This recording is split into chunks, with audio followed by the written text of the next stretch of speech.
All right, Scott, Doom's here, and we're slaying demons more than ever. Rip and tear. Entering main laboratory.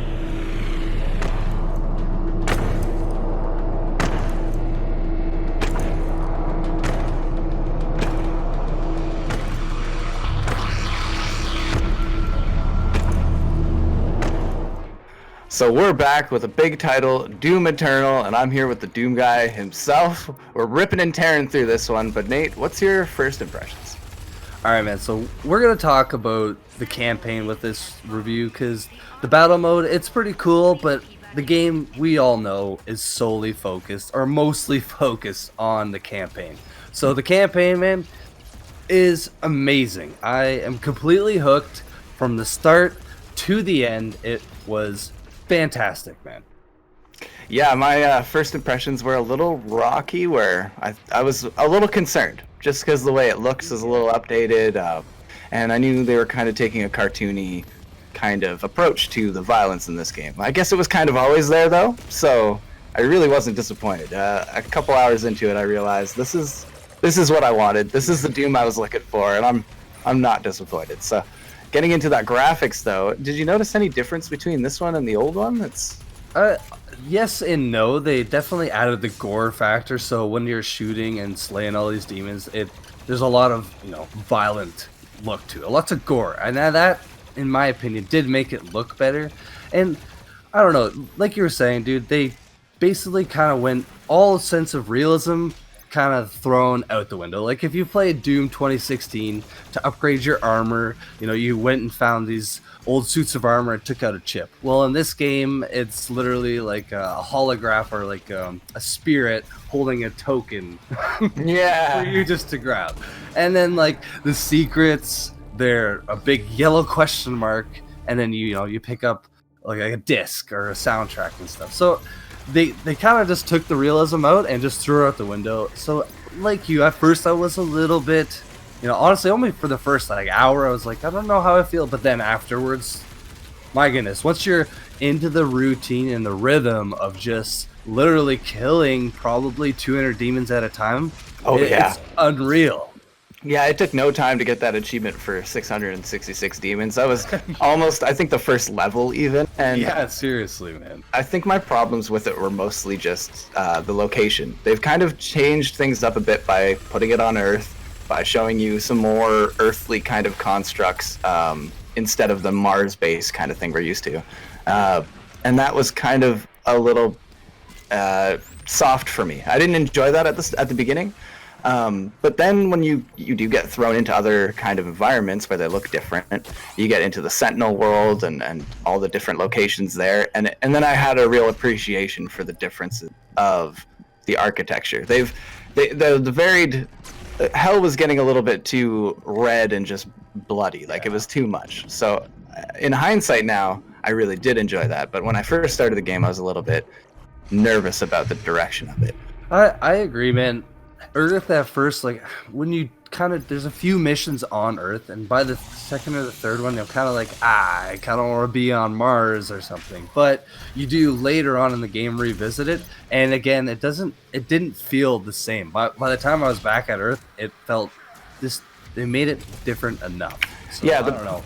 Basically, a couple missions are a little bit, you're like, yeah, but then I don't know. They're, like you said, the Sentinel world and all these different maps that they've created, man, are fantastic, and the lore alongside to go. Oh yeah, so I was a little worried that we weren't gonna be able to get a good story, or they were gonna find some cheesy way of kind of shoehorning in a bunch of information and whatever. But this game and how it relates to Doom 2016 and all the timeline of the Doom guy, it's really amazing how they fit it in, and it works well. You read it in the form of lore collectibles. But I'm okay with that. I'd much rather have that instead of a character that just talks to me or tells me what I did. It's better storytelling, in my opinion. It was in my opinion too, it was a perfect balance of, because the cutscenes that they do have in the game, they're not too many, but they're entertaining when they happen.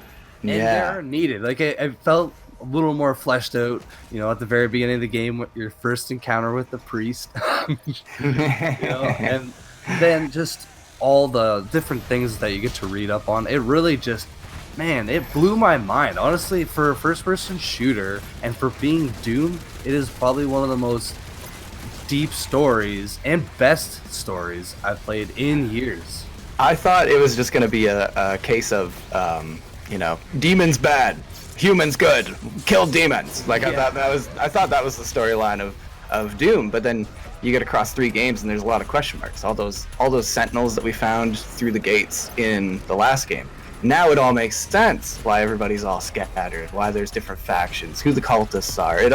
They put a lot of story into the game, but they found a way of telling it without being really intrusive, and I like that. That's a big plus for me.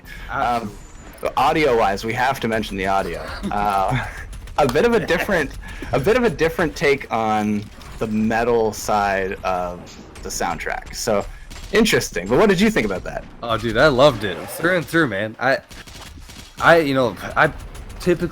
always start the game on ultra violence, which is the second hardest difficulty next to nightmare, which is insane mode.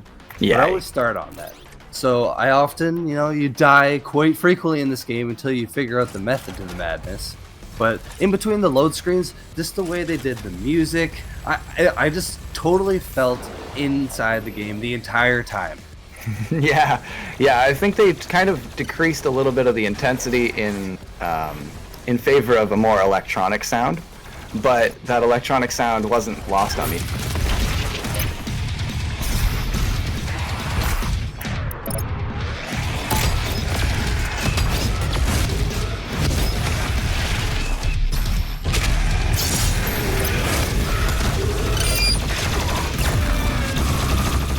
One of the concerns when we get a big title like this, a big shooter title specifically, is that the game's going to be short, or a lot of people are concerned that it's going to be short. But this one, I think, has enough in it that it will keep you kind of pedaling around in the levels, the exploration, just to name a few things. Yeah, man. Honestly, the way the map design is, it's kind of like your classic Doom. You get to an area, you have to kill all the demons, and then sometimes do a little puzzle platforming. But in addition to that, man, they have so many secrets and little hidden areas for you to find and discover.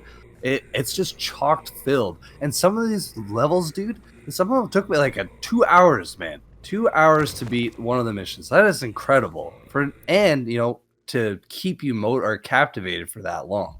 Yeah, no, the mission length and the pacing is all perfect, and you have enough to find in the levels that I was probably taking triple the time I should have, just because I enjoy grinding for those achievements. I like finding all the collectibles in a game that I really enjoy, and these ones actually have functionality too. You can get weapon items and armor pieces, like you mentioned earlier. The ghosts holding the tablet for you. You collect those, and it gives you something to do.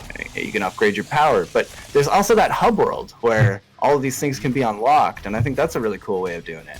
Yeah, I thought that was a very interesting take. Having a hub world in a Doom game, I was kind of shocked, but it's without whatever. I'm gonna spoil it. It's your own. The hub world is your ship. It's the fortress. So as you collect all these things, you actually unlock different skins, actually, or even another weapon, or even more tokens. So it's pretty cool, man. There's a whole world or level to explore within it.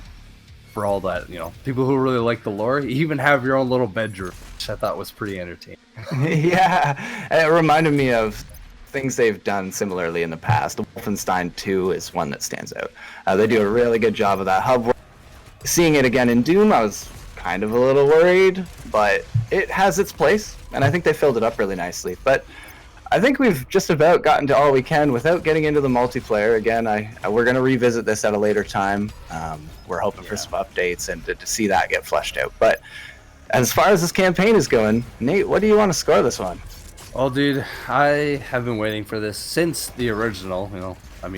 Not the original, but we're talking 2016. I've been always looking forward to the next game, and this game has got me, dude. The campaign is awesome. It is fun. The guns are next to none. You feel like the ultimate Doom Slayer. So I'm going to have to give the campaign 10 out of 10, man. I actually was blown away by this game. Yeah, I had a feeling you were going to say something about I 10 know. out of 10, but... Well, you are the Doom guy, but I have to back you up on that one. I'm not going to go full 10 just because there's a little bit of some weirdness at the start that's going to throw some people off the trail. But Yeah. having played all these games, this one definitely fits in the lineup. I have to give this one a 9.5. Totally happy with it. Nice.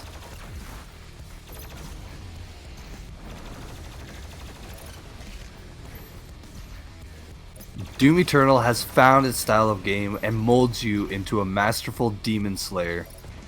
Incredible audio complementing the very dark worlds you visit, being DOOMGUY has never felt better. Opening the portal now. You were never one of us. You were nothing but a usurper, a false idol. My eyes have been opened. Let me help you to see, Slayer.